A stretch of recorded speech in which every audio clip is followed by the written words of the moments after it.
Las sesiones son intensas, pero interesantes. We have really intense but very interesting sessions.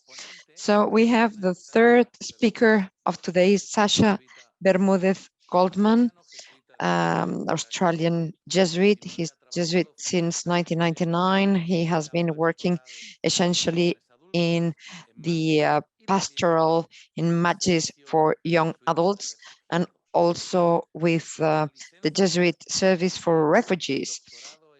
He has a PhD in theology, spiritual theology, about the accompaniment of the exercise to migrants, forced displaced migrants. And now he is assistant working with young adults in the Australian province and a chaplain in the Human College of Melbourne. And he also teaches at the Catholic University of Melbourne about Ignatian spirituality. He will talk about spiritual exercises to lighten the burden, a spiritual healing journey for survivors of forced displacement. Thank you. And thank you, everyone. Thank you for inviting me to be here with you today. And what I want to share with you this morning is a brief presentation on a modality of the spiritual exercises, which seeks to respond to the context and specific needs of a very special group of people, namely survivors of forced displacement. And this adaptation consists of a program of 200 Ignatian light or first exercises developed as part of my doctoral thesis, and which I completed at Universidad Pontificia Comillas 3 years ago. But before I begin, just a little story. It has been said that stories are written not to be told to children to put them to sleep at night, but to awaken in adults a greater awareness to their reality within and without. And this story is a short story. It's a story of encounter. And Dan mentioned the culture of encounter earlier today. I think all of us can think, and some of us perhaps quicker than others, of people we have met who have changed the course of our lives. If we had time, I would invite you to do that now. Perhaps even just hearing those words, the image or the faces of those people come to mind. And one such person in my life is Antoinette. Antoinette is a former refugee from Rwanda who arrived in Australia in 1990. In 2007, I met Antoinette at the office of the Jesuit Refugee Service Australia, where I was the director at the time. And when Antoinette came into the office, something changed. It was her simple presence. Even before she said anything, people stopped doing what they were doing and looked at her. There was something radiant about this woman, something that we could not explain. And then she started speaking, and then we couldn't stop listening to her. Antoinette was a survivor of the Rwanda genocide. She had lost her husband in a very, very horrible way, and she had lost her 3 sons. They didn't die, she just lost them. They were separated when they were escaping from the genocide. And at the time, she didn't know where they were. If we had more time, and if you're interested, there's a wonderful story of how she found her sons through the Jesuit Refugee Service. I'm happy to share that at another time. Long story short, Antoinette was a woman of great faith. After a few months of coming to the office of JRS, she finally said to me, "Father, I would like to do a retreat." I said, "Well, Antoinette, that's wonderful." And she said, "Could you find me a place where to do a retreat?" And I said, "Sure. We have a couple of retreat centers, spirituality centers here in Sydney. So I'll contact someone." And she was able to do a weekend retreat, 3 days. And a couple of weeks later, she came back to the office to visit, and I asked her, how was your retreat? And she said, Antoinette couldn't say anything wrong or bad about anything or anyone. So she said, well, look, it was good. It was good. And of course, the tone, the next word was, but. And the but was, and she said, but you know, Father Sacha, it really didn't speak to my own experience as a survivor of forced displacement. She said, as a refugee, it was very mainstream. The director was very good, but I just didn't feel he understood. Her director, her accompanier was a man, a Jesuit. I didn't feel he understood where I was coming from. And then she pointed her finger at me and she said, Father, you have to do something about this.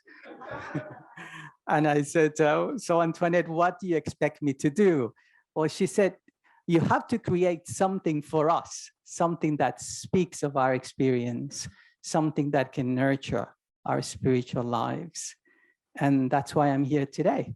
And that, as I mentioned earlier, really changed the course of my life in many different ways. So after years of study and writing a very, very long thesis, many hundreds of pages, which address the various anthropological, psychological, theological, and social cultural factors affecting the lives of the forcibly displaced. On the side, I wrote an application, a practical application for the thesis, which resulted in this Ignatian program of spiritual exercises. And I've called them to lighten the burden. As we know, it's impossible to lift all our burdens, but you can certainly try to unload some of them, or at the very least, lighten them. Or change the way we perceive those burdens so they are not so heavy on our backs. Before I introduce the structure, content, and dynamics of this program of spiritual exercises, I'll just like to speak briefly of the three areas that informed this process of adaptation, because that's what it is, of the spiritual exercises and the development of this program. And they are forced displacement, spirituality and the spiritual exercises, and an area of psychology called narrative therapy. Okay, so forced displacement, as expected, this must be the perspective or lens through which we consider the context of the particular receivers of these exercises, exploring how this tragic phenomenon has affected and continues to affect their lives and their relationships with themselves, others, and with God. Sorry, no, that's okay. So our age has been called or renamed the age of displacement. Today, forced displacement as never before is a complex global phenomenon affecting every continent and region in the world. A combination of factors, political, religious, economic, human rights, the environment, generates mass movements, causing people to leave their own country by a mixture of fears, hopes, and aspirations. Again, ours has been renamed the age of displacement, and by the end of 2020, it was estimated that more than 82 million people had been uprooted from their homes and dislocated from their cultures and traditions. And this was before Ukraine. With 42% of them being children below 18 years of age. The experience of forced displacement has three clear stages, starting with first initial movement from one's country of origin or home, which is caused by violence or persecution, and more recently, environmental and economic factors. For asylum seekers wanting to be recognized as refugees, the second stage begins with the initial arrival at a safe place, followed by a processing period to determine their legal and/or refugee status, and concludes with one of three permanent solutions, which are carried out in the third stage: either return to the country of origin, settlement in a country of first arrival, or resettlement in a third country. And this third stage of resettlement can be further divided into three phases. First, the initial arrival into the new territory, where it's usually called a honeymoon period because everything is characterized by hope, expectations in the new home. However, after that period of honeymoon period, there is another transition, a second period of so-called interspace. And it's often characterized by struggle and tension with the values and customs of the native and resident cultures as they create a new identity. And the last phase of this third stage involves the creation of this new identity over a considerable period of time, which may in fact take many, many years. So the main audience for these spiritual exercises to lighten the burden is addressing people in the last two phases of this third stage. It is often at this time that most forcibly displaced people seek to address issues that they have kept buried or unresolved, even for many years, because be it because previously they had focused all their energies into simply surviving, or because they are finally given the time and resources to address these issues. Some of the people I interviewed as I was writing this were ex-refugees from Vietnam who had arrived in Australia as boat people in the late 70s and early 80s, over 30 years. And some of them were still dealing with a lot of the issues as a result of that forced displacement.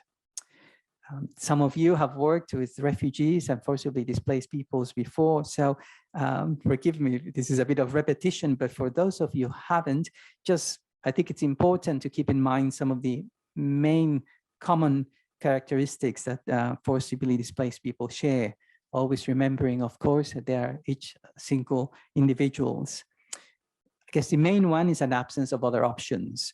Forcibly displaced people have been forced to escape.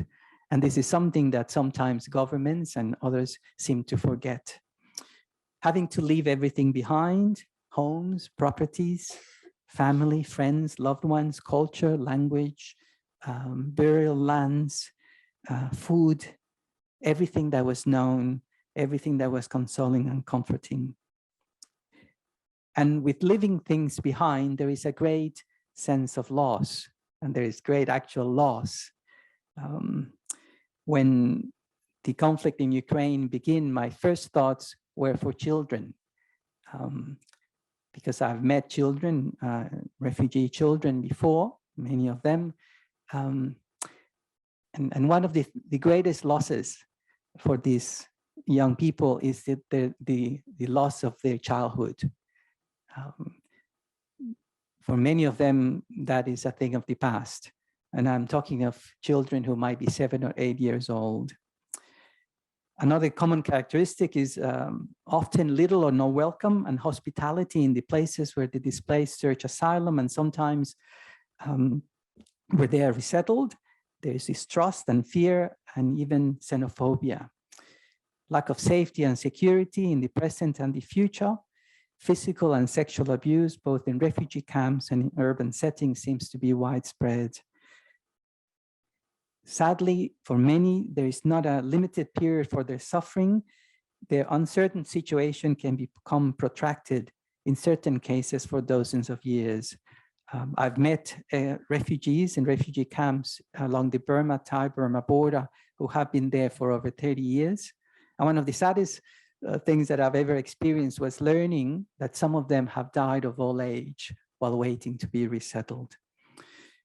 Very little or no opportunities for education. And again, it depends where people move to or find asylum. But for many of them, they might not have access to education after their primary years, and particularly so young girls. Always exposure to violence, both individual, institutional, and structural. And in many cases, for many of them, little or no access to the most basic of needs, including water, food, and shelter. In terms of the theological and anthropological consequences of forced displacement, to have lived as a forced displaced person means to have lived in constant danger, in constant fear. And those are two phrases: constant danger, constant fear. It's very difficult for us who haven't had that experience to understand what that means. Every day, at every moment of your life, for years on end. And of course, for many, it has led to a lifetime of trauma, to diminished trust capacity in the face of past betrayal and persecution, to feelings of unworthiness and of not being accepted, to guilt and shame and anger, and to feeling that their voices are not heard or heeded. And for most, it has meant trying to deal with unresolved issues of repentance, forgiveness, justice, and reconciliation. As one survivor recounts, as a refugee who spent 2 years and 4 months in Wackenock Detention Center in Queens before I was granted asylum, I know how important it is to have support from people who come to help keep hope alive. I am a Christian, and I went to Bible study sessions in detention, which kept my faith alive when it was challenged every day. Refugees come to this country, the United States, thinking it is a land of freedom, freedom of speech, of religion, from persecution. Detention almost killed my soul. Prayer and humanity saved me. Adelaide from Ghana. And yet for many forcibly displaced people, it has also led to learning to live with deeper trust in God, depending fully on God's providence. Their suffering has strengthened their faith, enabling them to find light in the constant darkness and to find hope where no hope should be found, to find strength and meaning and worth amid loss and despair. It has led also to a great capacity for resilience, forgiveness, solidarity, hospitality, selflessness and sacrifice, and gratitude. As another survivor puts it, I do not curse God. I cannot forsake God. I have lost faith in human beings. No army or group can protect helpless people like us. My only prayer is that I do not let myself lose faith in you, O God. I have nothing else. In terms of spirituality and the spiritual exercises, in my thesis, I addressed various characteristics of a spirituality of displacement. And my conclusion, what I arrived at was that for many forcibly displaced people, their spirituality is best expressed as a spirituality of hope, a hope that has had to survive the unsurvivable. Unfortunately, we don't have the time to address this further today, but one aspect that I did like to mention is that the key in the proclamation of hope does not reside in the consistency or even the quality of its content, nor even in the way that is transmitted to others, but in the credibility of the witness. And in the case of forcibly displaced people, this credibility means that their hope can simply be expressed through a smile. Words are not needed because one who has lived through hell and can still smile is an icon of hope. The premise of my thesis was that the Ignatian spiritual exercises, because of their capacity to be adapted to a myriad of needs and situations, can contribute significantly to nourish the spiritual lives of survivors of forced displacement and can contribute to their healing process. In fact, I believe that the most pressing and constant need of people who have experienced forced displacement is healing. And I think I'd like to add for most of us as well, healing of their bodies, their psyche, and their spirit. And of course, because these areas are interconnected, this healing needs to be integral, addressing all three elements. Because if one or another is left out, the others will suffer. Often, survivors' physical and psychological needs are addressed, but their spiritual needs are not. And so their healing process is truncated and rendered incomplete. Developing a path that promotes and nurtures this spiritual healing constituted the guiding principle in the design of these Ignatian exercises to lighten the burden. The idea is for this healing to take place, at least in part, by addressing those issues that somehow bind survivors and prevent them from living abundant lives. issues that have to do with the trauma and violence that they have experienced and which have wounded their spirits. So in other words, what is being sought is a greater degree of freedom in the lives of survivors of forced displacement. Freedom from oppressive or destructive situations and ways of understanding and seeing themselves and of relating to others, and freedom for radically transformed ways of living which allow them to become more of their true selves in the healing and loving presence of God. Specifically then, the objective of these exercises is to find the best possible way to nurture the spiritual well-being of survivors, both through deepening their relationship with God and promoting healing in their lives. As such, and as expected, for light exercises, the spiritual exercises to lighten the burden correspond specifically to exercises of the first week. However, as we know, healing can take place through exercises found in the other week. So, for example, imaginately contemplating Jesus's healing and other stories in the scriptures can also be a source of much spiritual healing. As exercitants listen to Christ's words, watch his actions, and witness the emotional responses of the recipients of his healing power in these stories, similar emotions are evoked in them. It's the power of the Christ story meeting their own stories and responding to their own specific needs of healing. Healing too can be experienced in contemplating the different scenes of Jesus's passion, seeing how Jesus responds to the pain and suffering being inflicted on him without judgment, resentment, or seeking revenge. Jesus accepted such pain and suffering because of the mission of love he received from the Trinity.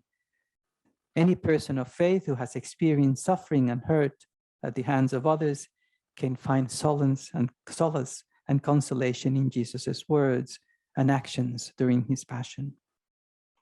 And the Hospice prayer at the end of the fourth week as a prayer of surrender can also bring about healing of all that binds us and takes away our freedom, of our disordered affections and attachments, aspects of one's memory, understanding, and will.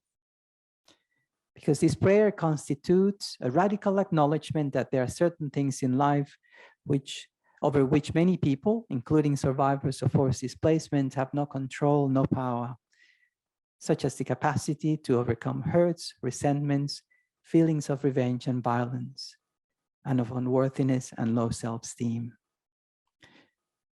All these elements from the various weeks are considered in this program of spiritual exercises for survivors of forced displacement with a view to achieve their ultimate purpose, that once the much desired healing has occurred, they are able to respond with greater freedom to the call of the God who has never abandoned them, and then be able to discern the best possible response, take up their mission that each of them can offer within the limits of their circumstances, talents, and resources. And finally, the third aspect, that was the second aspect. The third aspect is now narrative therapy.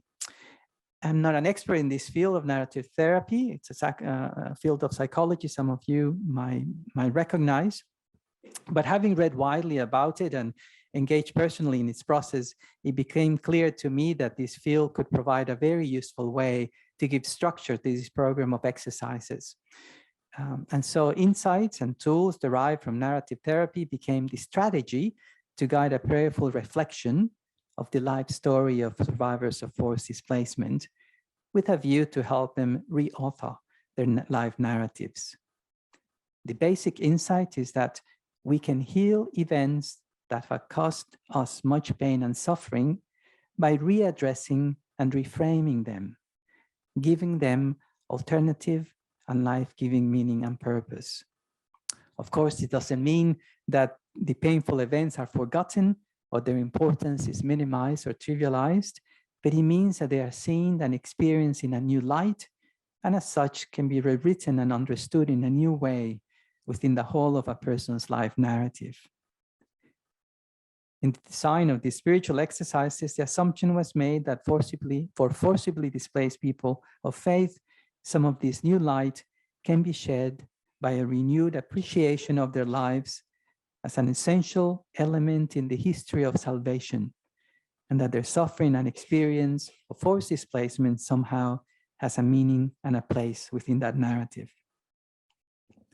In summary, in just a couple of words, narrative therapy seeks to assist people to confront the problems and issues they face by helping identify talents, skills, abilities, knowledge, internal strength that might have become hidden or veiled by those problems or experiences here forced displacement. The idea is to help people rediscover favored experiences in their lives, which can help them circumvent the problems that might have stalled them on their journeys. There's a few things that I'd like to mention, but I don't have much time, so I'll skip through those. But basically, it's about going from a sense of I am a problem, I am worthless, I am guilty, I am shameful, to looking at what it is that is driving that personal story, at that particular story in that person's life. In addition to highlighting internal strength, qualities, and resources, narrative therapy contributes to this reauthoring process of a preferred narrative by focusing on a person's so-called intentional states. And these include intentions and purposes, values and beliefs, hopes and dreams, principles for living, and commitments that shape people's lives and actions. The purpose is to trace the history of a person's qualities and strengths, explore how they came to be meaningful to them, place them into storylines, and link them to the person's values and hopes and commitments. Because the more clearly people can articulate their principles for living and what they're willing to commit to, the more likely it is that they will know what future steps they can take to act in accordance with these commitments. So as mentioned, the program consists of 200 spiritual exercises following on the footsteps of annotation 18, or light exercises. The program is about prayerfully reflecting on and rewriting the story of one's life as a person in movement or displacement towards healing in God. The sequence of the program follows the hierarchy of the 5 intentional states I just mentioned. And so, as mentioned, there are 200 exercises. So after a series of introductory exercises to help the exercitant grow in awareness of God's presence in their lives, the program invites the exercitants to explore, again, their intentions and purposes, and the numbers of exercises, then their values and beliefs, hopes and dreams, principles for living, and commitments. Not all of Ignatius's exercises are part of these exercises, but the major themes of the 4 weeks are explored here. Of course, again, they are all explored through the lens of displacement and considering the perspective of survivors, how to understand, for example, Christ's sufferings through their own, how they can overcome specific barriers that prevent them from seeing themselves as potential disciples of Christ, how to learn to find joy again.